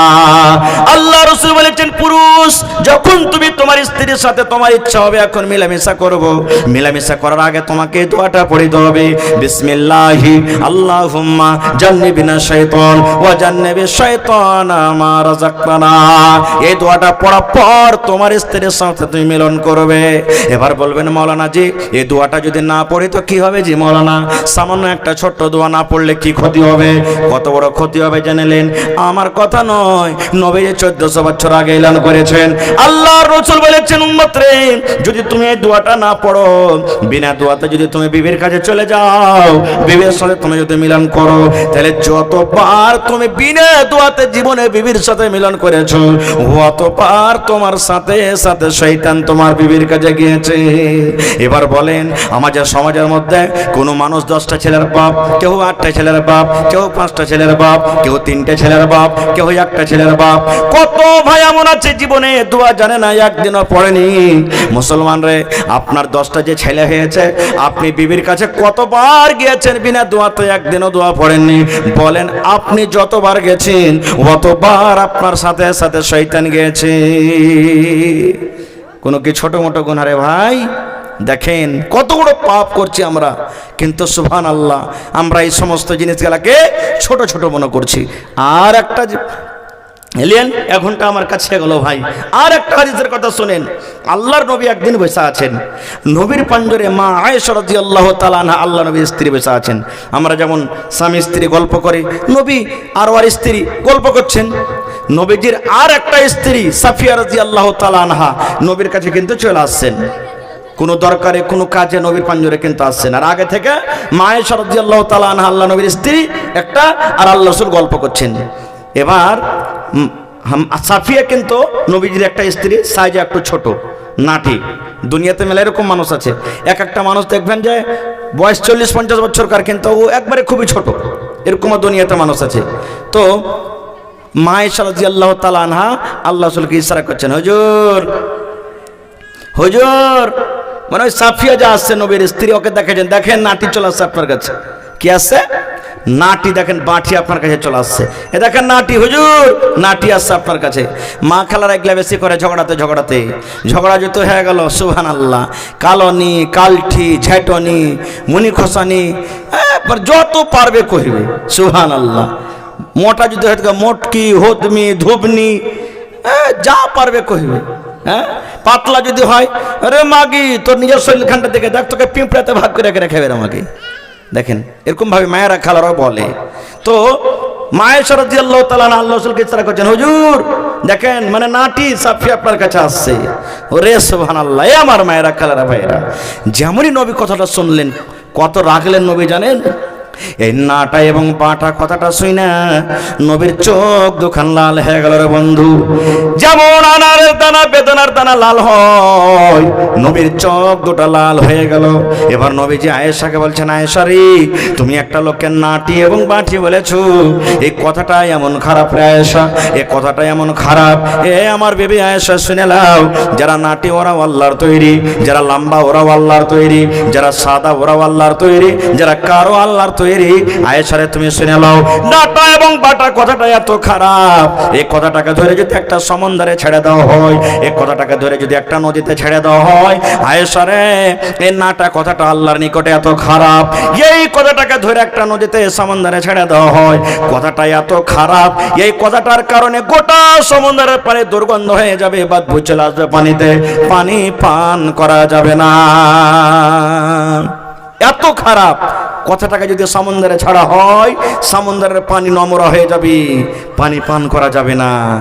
এবার বলবো মাকে, এ আমার ভাইরা, মায়েরা, খালারা, শাশুড়ির শেকায়ত করবে অন্যর সামনে, আমার শাশুড়ি বুবুরে আর বলিস না, আমার শ্বশুর বুবুরে আর বলিস না, সবাই তো ভালো, একটা জাবিয়া মরিচ যে আমার নন আছে রে বুবু, আর কইস না রে বুবু। এই যে চার দোকানে বসে যাব, হবে অমুক মুলবি, হায় রে আল্লাহ, ওগুলা মুলবি কে কইবে? চার দোকানে 5 জন 7 জন বসে যাব, আবে তুই নামাজ পড়ছিস, দাঁড়িয়েছিস, সারা তোর থেকে ভালো আছি। এই যে এক অপরের গীবত চুগল করে শুরু করে দিচ্ছি। ভাই দেখেন কত বড় পাপ, কত বড় গুনাহ। ভাই রে, এই সমস্ত পাপ থেকে আমাদেরকে বাঁচতে হবে। নবীজি নিজের বিবির পরে রাখলেন, কেমন বিবি ছিলেন এটা জানেন? কত সহেগা বিবি ছিলেন, কত নবী বিবিকে আদর করতেন, সুবহানাল্লাহ। একটা আদরের কথা শুনলেন তাহলে। আল্লাহ রাসূল সাল্লাল্লাহু আলাইহি ওয়াসাল্লাম একদিন বসে আছেন, মায়েশা রাদিয়াল্লাহু তাআলা না বলছেন, আমি নবীর পাঞ্জরে বসে আছি, এই যে গিলাস রাখা আছে ধরেন, আল্লাহ রাসূল সাল্লাল্লাহু আলাইহি ওয়াসাল্লাম পাঞ্জরে বসে আছে, মায়েশা বলেন, আমি গিলাসে দুধ নিয়েছি কিংবা পানি পান করছি, আমি ঠোঁট লাগিয়ে দিয়েছি, পানি পান করছি কিংবা দুধ পান করছি।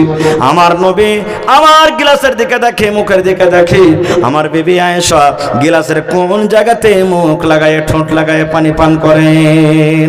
মায়েশা বলেন, পানি পান করতে করতে হয়তো কিছু পানি আছে কিংবা হয়তো কিছু দুধ আছে, আমি গিলাসটাকে যেমন রেখে দিলাম, চট করে নবীজি গিলাসটাকে নিয়ে নিলেন। আর আয়েশা বলেন, আমি আয়েশা গিলাসের যে জায়গাতে ঠোঁট লাগায়, মুখ লাগায় পানি পান করলাম, আমার দয়ার নবী ওই আমার মুখ লাগা জায়গাতে মুখ লাগায় পানি পান করলেন। শুধু তা নয়, আয়েশা বলেন, আমি ভাত রুটি ঘাঁটি বাড়িতে রুটি খাই, আমি হাড্ডি চুষে চুষে খাই, আমি গোশটাকে দাঁতে কামড় দিয়ে দিয়ে খাই। এবার আমি যখন পিসটাকে থালাতে রেখে দিলাম, আল্লাহর নবী চট করে পিসটাকে উঠিয়ে নিলেন। আমি যে জায়গাতে আয়েশা দাঁত লাগাই আমি কামড় দিয়েছি, আমার নবী ওই জায়গাতে মুখ লাগায়, দাঁত লাগায় কামড় দিয়ে দিয়ে খান। এত পিয়ার মোহব্বত বিবির সাথে, সেই বিবি একটু শরীয়তের উল্টা কথা বলে দিলেন, কত রেগে গেলেন দেখলেন, কত রেগে গেলেন। এর মানে পাপটা কত বড় বুঝতে হবে। আর আজকে আমাদের মা খালাদের মোহব্বত কি জানেন? আমার কোনো ভাই খাইতে খাইতে চারটি ভাত ছেড়ে দিয়েছে, আদরের মা ভাত কটা খাইতে পারলাম না, ও তখন ওর ছেলে গেলে বলবে, আদরে গে ওই মুরগিটাকে ছিটিয়ে দেখা, ছাউলটাকে দিয়ে দেখা, ওর কাইরা ভাত মোটা পোড়া ভাত কে খাবে। এই তো আমাদের মোহব্বত, ভালোবাসা। ভাই রে, মেলায় কথা আছে ভাই, রোজা তো প্রোগ্রাম খালি ছিল না ভাই। আবার কালকে আল্লাহ বাচ্চা রাখতে ইনশাল্লাহ ঝাড়খণ্ড যেতে হবে ভাই। তো ঘন্টা পার হয়ে গেল, তবে শেষের বেলাতে একটা জান্নাত লওয়ার হাদিস আর বলে দিই আপনার সামনে। আল্লাহ রাসূল সাল্লাল্লাহু আলাইহি ওয়াসাল্লাম বলেছেন, মান বানা লিল্লাহি মসজিদান বানাল্লাহু লাহু বাইতান ফিল জান্নাহ। আল্লাহ রাসূল বলেছেন, আল্লাহর ইবাদতখানা মসজিদ যারা এখানটা বানিয়ে দিবে, আল্লাহ রাব্বুল আলামিন তার জন্য জান্নাতের ভিতরে এখন ঘর বানিয়ে দিবেন। দুনিয়াতে মসজিদ বানাবেন, জান্নাতে ঘর বানাবে। আচ্ছা, আপনাকে এগুলোর মধ্যে কেউ হাজী সাহেব আছেন কি? মাওলানা হজ করছেন নাকি? মাশাআল্লাহ, আলহামদুলিল্লাহ, মাওলানা সবই জানছেন, আপনারাও জানছেন, বুঝার জন্য একটা উদাহরণ দিচ্ছি। আচ্ছা, মাওলানা যখন এখান থেকে হজ করতে যখন যান, তো ওইখানে যা ঘর বানাচ্ছিলেন না, ঘর বানাচ্ছিল আগে থেকে থাকার জন্য? জি, আগে থেকে বানা আছে, রেডি আছে। হ্যাঁ, অমুক মাওলানা আসেন হজ করতে, কত নম্বর ঘর হবে, ঘরে কি কি ফ্যাসিলিটি আছে, সব আগে থেকে রেডি আছে। কিন্তু ঘরখানি এমনি বনে গেছিল না, আগে টাকা লাগাতে হয়েছিল। আচ্ছা ওটা যে দেন, ওটা না বুঝতে পারেন, দিল্লি, পাটনা, কলকাতা, পাঞ্জাব সব সফর করেছেন, ট্রেনে সফর করছেন। এবার আপনি বলেন টিকিট আপনি অনলাইন কেটে নিয়েছেন, এবার যাইবেন আপনি আগামী মাসের 17 তারিখে। তা আপনি আজকে টিকিট কাটলেন, যেমনই আপনার টিকিট কাটা হলো, টিকিটে লেখা আছে না নাই যে ট্রেন নম্বর কতটি, মানে কোন গাড়িতে যাবেন, শুধু নম্বর লেখা নাই, আপনার সিট নম্বর কতটি হবে, আছে না নাই? সব কিছু আপনার রেডি আছে, কয়টাতে আপনার গাড়িটা ঢুকবে। সুবহানাল্লাহ। এবার বলেন ভাই, দুনিয়াতে একটু বোঝার জন্য বললাম যে 100 টাকা 500 টাকা আপনি টিকিট কেটে যত দূর যাবেন ভাড়া, আপনার জন্য ঘর রেডি, গাড়ি রেডি। সুবহানাল্লাহ। তো আল্লাহ নবীর কথাটার পর থেকে বিশ্বাস আমাদের হবে না যে আল্লাহ রাসূল বলেছেন দুনিয়াতে যেখানটা ঘর বানিয়ে দেবে আল্লাহর ঘর কোথায় বনবে? জান্নাতের ভিতরে বনবে। একটা মজার হাদিস বলে দিলে ভাই, আল্লাহ রাসূল যখন বেঈমান মুশরিকদেরকে যন্ত্রণায় হিজরত করে মক্কা থেকে মদিনে চলে গেলেন, মদিনাতে কিন্তু মসজিদ নেই, নামাজ পড়িতে হবে, মসজিদ বানাইতে হবে, মুসলমানের সম্মান হলো মসজিদ, মসজিদ বানাইতে হবে। এবার কোন জায়গাতে মসজিদ বানবে? যে জায়গাতে মসজিদ আছেন নবীজি সাহাবী রেখে বসে গেলেন, ও আনসারী ভাই বলো তো এই জমিনটা কার? মদিনার লোকেরা বলছেন হুজুর দুটো ইয়াতিম বাচ্চা, সাহাল এবং সোহেল, বাপ নাই, ছোট বাচ্চা, ইয়াতিম বাচ্চার এটা জমিন। নবী বলছেন ডাকো বাচ্চা দুটাকে। খবর হলো বাবা রে, আল্লাহ রসুল তোমাদেরকে ডাক দিয়েছে, চলো। নবীর কথা শুনে বাঘের মতন মনে হয় একবারে দৌড়াইতে লাফ খেটে নবীর দরবারে হাজির। কি বলছেন নবীজি, কি বলছেন? এবার রসুল কি বলছেন জানেন? বাবা এই জমিনটা কার? বলছে হুজুর আমরা দু ভাইয়ের জমিন। আল্লাহ রাসূল সাল্লাল্লাহু আলাইহি ওয়াসাল্লাম বললেন, ও সাহাল সোহেল শুনে নাও, এই জমিনটাকে বিক্রি করবে না রে বাবা, জমিনটা বিক্রি করে দাও। সে বাচ্চা দুটো বলছেন হুজুর কেন বিক্রি করব? আল্লাহ রাসূল বলছেন বাবা রে, এই জায়গাতে আল্লাহর ঘর মসজিদ বনবে রে বাবা, আল্লাহর ইবাদত খানা বনবে, এখানে মসজিদ তৈরি করা হবে, এই জন্য মসজিদটা তোমরা বিক্রি করে দাও। ইয়াতিম বাচ্চা বলছেন নবী গো মসজিদ বানাবেন, এই জন্য বিক্রি করব না গো নবীজি। আমরা ইয়াতিম বাচ্চা, আমাদের বাপ নাই, আমরা দুটা ভাই খুশি হয়ে মসজিদ আল্লাহর জন্য আমি দান করে দিলাম। নবীজি মসজিদ দান করে দিলাম, জায়গা দান করে দিলাম, আপনি মসজিদ বানান। আল্লাহ রাসূল বলছেন না না না, তোমরা বিক্রি করে দাও, বিক্রি করে দাও, তোমাদের দান লওয়া হবে না। ইয়াতিম বাচ্চা দুটা কান্দন হয়ে বলছেন আল্লাহ রাসূল গো বাপ আমাদের নাই, আমরা ছোট ছেলে ইয়াতিম বাচ্চা, গরিব বলে বাচ্চা বলে কি আপনি আমাদের দান নেবেন না, হেকারত করছেন? আল্লাহ রাসূল বলছেন এ সাহাল সোহেল এরকম কোনো কথা নেই রে বাবা, তোমাদের বাপ নাই বলে তোমাদের দান নেব না, হেকারত করছি। এই আমার সাহাল সোহেল তোমরা শুনে নাও, এই জন্য তোমাদের দানটাকে নেব না রে বাবা, তোমরা এখন ছোট হয়ে আছো, এখন তোমরা সবাল ঘনি, যদি তোমরা এখন দান না লাও, দান করে দাও, টাকা যদি না লাও, যখন পরে আমার উম্মতের মধ্যে কিছু মানুষ হবে, আমার পরে ইলজাম লাগাবে দেখো তোমাদের নবী কেমন রে, দুটা বাচ্চার কাছ থেকে জাবরান কেড়ে মসজিদ বানিয়ে দিয়েছে, এই জন্য তোমরা দাম লাও। নবীজি আবু বকরকে বলছেন আবু বকর যাও পাতা করো, এই জমির কত রেট আছে মদিনার ভিতরে, যা ওয়াজিব দান হবে এই বাচ্চা দুটাকে তোমরা দিয়ে দাও। আবু বকর রাদিয়াল্লাহু তাআলা একাই মসজিদ কিনে দান করে দিলেন। সুবহানাল্লাহ, একাই দিয়ে দিলেন। ভাইরে তাহলে বলবেন হাজি মাওলানা আমরা তো মসজিদ দান করতে পারি না, আমরা তো গোটে গোটে মসজিদে টাকা দিতে পারবো না, কে 5000 দিচ্ছি, কে 10 দিচ্ছি, কে 20 দিচ্ছি, আমার কি কোনো অফার নাই? আছে। আল্লাহ রাসূল সাল্লাল্লাহু আলাইহি ওয়াসাল্লাম একদিন সাহাবীরা কেলে বসে আছেন, মসজিদের পাঞ্জরে একটা ফাঁকা জায়গা আছে, ওই জায়গাটার কিন্তু মসজিদে দরকার আছে। আল্লাহ নবী বলছেন ও সাহাবীরা শুনে নাও, কে তোমাদের মধ্যে এমন আছো গো এই মসজিদের জায়গাটা, এই সামনে ফাঁকা জায়গাটা কিনা মসজিদে মিলিয়ে দিবে, লাগিয়ে দিবে, কে তোমরা এমন আছো যদি এই কাজটা তোমরা কেউ করতে পারো আল্লাহ তার জন্য জান্নাতে ঘর বানিয়ে দিবেন। ওসমান গানি দাঁড় হয়ে গেলেন, ইয়া রাসূলুল্লাহ এই জায়গাটা ফাঁকা জায়গাটা আমি কিনবো, আর যত টাকা লাগবে কিনে আমি মসজিদের জমিনের সাথে মিলিয়ে দেব। তাহলে বোঝা গেল সুবহানাল্লাহ, যারা মসজিদে অল্প অল্প দান করবে তাদের জন্য অফার, আল্লাহ জান্নাতে ঘর বানাবে। অন্য একটা হাদিস আছে রাসূল বলেছেন হে আমার সাহাবীরা শুনে নাও, পাখির যে বাসা আছে, পাখির বাসার সমান যদি তোমরা এখানটা মসজিদ বানাও তাও আল্লাহ তোমার জন্য জান্নাতে এখানটা ঘর বানিয়ে দিবে। পাখির বাসা আর দুটা মুহাদ্দিসিন কেরাম মতলব বয়ান করেছেন, ইয়া করে যতই ছোট তোমার মসজিদ হয়ে গে, তোমার অন্তর আছে আমি আল্লাহর ঘর বানাচ্ছি, কিয়ামতের দিন জান্নাতে ঘর নেব, আল্লাহ তোমার ঘরকে কবুল করবে, জান্নাতে ঘর দিবেন। দ্বিতীয় নম্বর, মসজিদে 5 লাখ খরচ হবে, কিন্তু তুমি 5,005 টাকা দিতে পারলে 5,000 টাকাতে সিমেন্ট কেনা হলো, মশলা কেনা হলো, বালি কেনা হলো, গিট্টি কেনা হলো, এবার ওখানটা তৈরি করা হলো, 5,000 টাকাতে কতখানি বনলো? একটা পাখির বাসার সমান জায়গা বনলো। রাসূল বলছেন তোমার জন্য জান্নাতে এখানটা ঘর বানিয়ে দিয়েছেন। ভাই মেলায় লোক দান করলেন, আলহামদুলিল্লাহ দেখতে পাচ্ছি। তো দেখি আজকে জালসাতে কোন এমন একটা লোক আছেন যে 1000 ইটের দান করবেন? দেখি কোন আল্লাহর বান্দা আছেন।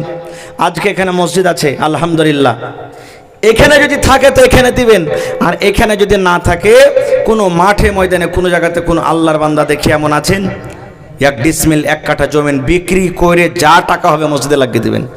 আছেন কেউ এলাকাতে, গ্রামে?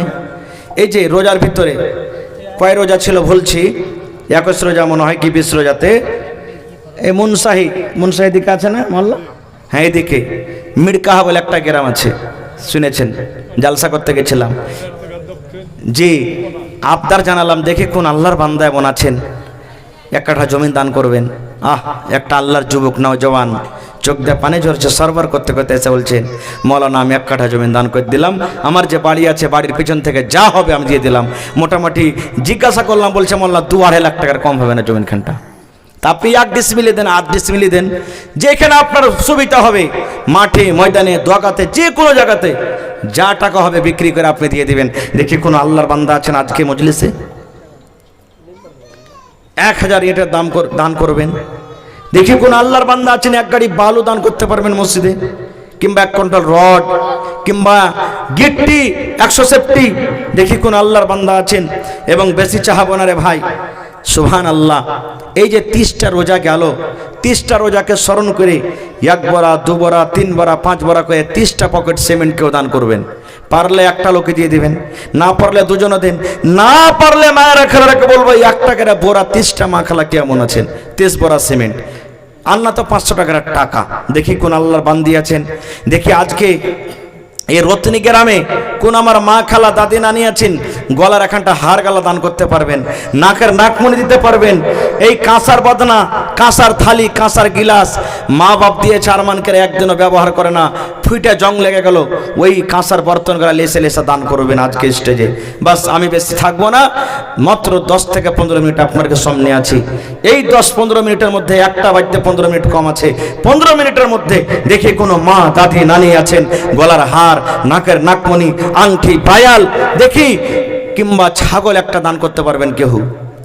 এই যে কয়েকদিন হলো ভাই সুপল জালসা করতে গেছি, আমানুল্লাহ সাহেব মাদিনের এখানে মৌলানা আমানুল্লাহ মাদিনী যাচ্ছেন সুপলে, ওর ওখানে মসজিদে জালসা রোজাতে 27 রোজাতে ভাই দান করতে করতে সব রকম দান পাওয়া গেল, শুধু শেষের বেলাতে কৈতরও দান করেছে ভাই, কবিতর যে কবিতর দান করেছে, সুবহানাল্লাহ।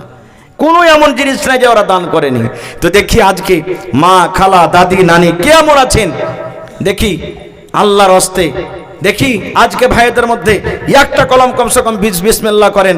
আমার আশা আছে, আল্লাহ বলছেন লা তাকনাতু মির রাহমাতিল্লাহ, আমার রহমত থেকে কেউ না উম্মিদ হবে না ইনশাআল্লাহ। দেখি 4টা আবদার রাখলাম, একটা গিট্টি, একটা ইট, একটা বালু, দেখি আর একটা জমিন। দেখি কোন আল্লাহর বান্দা আছেন আজকে?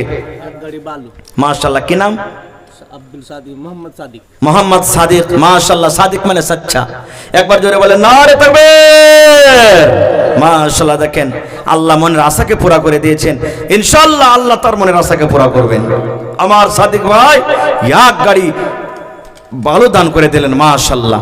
দেখি 2 নম্বরে তারাফুল মোহাম্মদ জামিল 50 কিলো মাকই বাকি। তারাফুল মোহাম্মদ জামিল 50 কিলো মাকই দান করলেন, মাশাআল্লাহ, জাযাকাল্লাহ। ভাই 1 নম্বর বালু হয়ে গেল।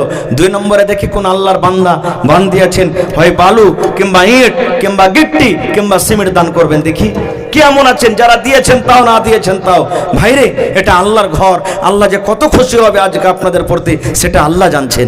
ভাই আসেন তো একটু, মাশাআল্লাহ, জাযাকাল্লাহ। রব্বানা যালামনা আনফুসানা ওয়া ইল্লাম তাগফির লানা ওয়া তারহামনা লানাকুনান্না মিনাল খাসিরিন। রব্বানা আতিনা ফিদ দুনিয়া হাসানা ওয়া ফিল আখিরাতি হাসানাতাও ওয়া কিনা আযাবান নার। আল্লাহ আমার সাদেক আলী ভাই 1 গাড়ি বালু দান করলেন, আল্লাহ তার দান তুমি কবুল করে নাও। মনের আশাকে আল্লাহ পুরা করো, রোজি রোজগারে আল্লাহ বরকত দাও, হাতে টাকাতে পয়সাতে বরকত দাও, ছেলে মেয়ে বিবি বাচ্চাকে আল্লাহ ভালো রাখো। আল্লাহ যতদিন দুনিয়াতে বাঁচবেন পাক্কা সাচ্চা তুমি নামাজি করে রাখো। এই পাক পরওয়ারদিগার, মা বাপ, দাদা দাদি, নানা নানি, আত্মীয় স্বজন যারা কবরের ভিতরে চলে গেছেন, আল্লাহ দুনিয়ার খবর পাওয়া যায় কিন্তু কবরের কোনো খবর আসে না।